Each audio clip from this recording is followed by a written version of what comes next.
Add immigration is an interest to stay up to date on the latest immigration news, video, and analysis from ABC News. The White House is embarking on a major campaign to turn public opinion against the nation's largely family-based immigration system ahead of an all-out push next year to move toward a more merit-based structure.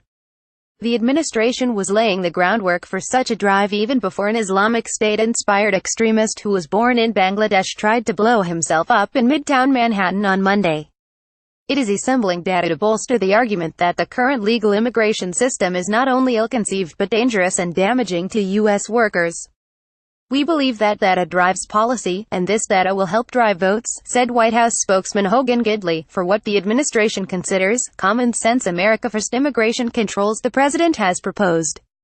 White House officials outlined their strategy this week exclusively to the Associated Press, and said the data demonstrates that changes are needed immediately. But their effort will play out in a difficult political climate, as even Republicans in Congress are leery of engaging in a major immigration debate ahead of the 2018 midterm elections.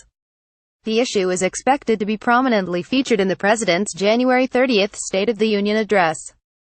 The White House also plans other statements by the president, appearances by cabinet officials, and a push to stress the issue in conservative media. The administration was beginning its campaign Thursday with a blog post stressing key numbers: Department of Homeland Security data that shows nearly 9.3 million of the roughly 13 million total immigrants to the U.S. from 2005 to 2016 were following family members already in the United States. And just 1 in 15 immigrants admitted in the last decade by green card entered the country because of their skills. Other planned releases: a report highlighting the number of immigrants in U.S. jails, assessments of the immigration court backlog and delays in processing asylum cases, and a paper on what the administration says is a nexus between immigration and terrorism. Critics have questioned the administration's selective use of sometimes misleading data in the past. The proposed move away from family-based immigration would represent the most radical change to the U.S. immigration system in 30 years. It would end what critics in the White House refer to as chain migration, in which immigrants are allowed to bring a chain of family members to the country, and replace it with a points-based system that favors education and job potential, merit measures that have increasingly been embraced by some other countries, including Britain. Gidley said that for those looking to make the case that the U.S. is ill-served by the current system, transparency is their best friend. The more people know the real numbers, the more they'll begin to understand that this is bad for American workers, and this is bad for American security.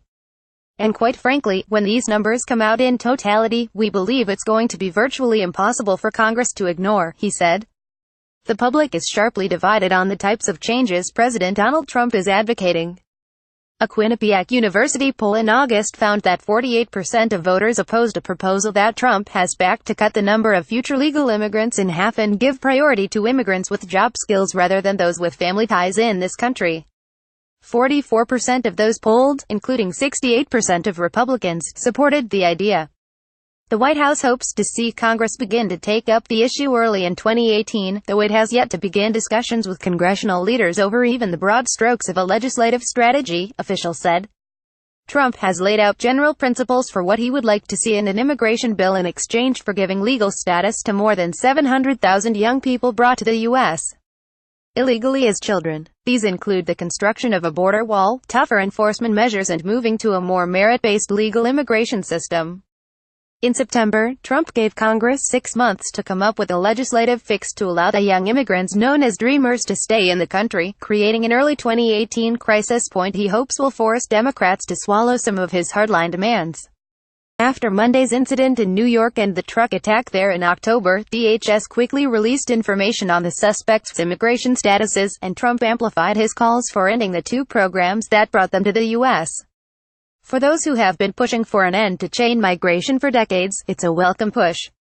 The Federation for American Immigration Reform, or FAIR, which advocates for lower immigration levels, among other changes, recently began a national radio campaign warning of what it sees as the dangers of chain migration and the diversity visa lottery program. The group has spent close to $1 million over the last month and a half on its campaign.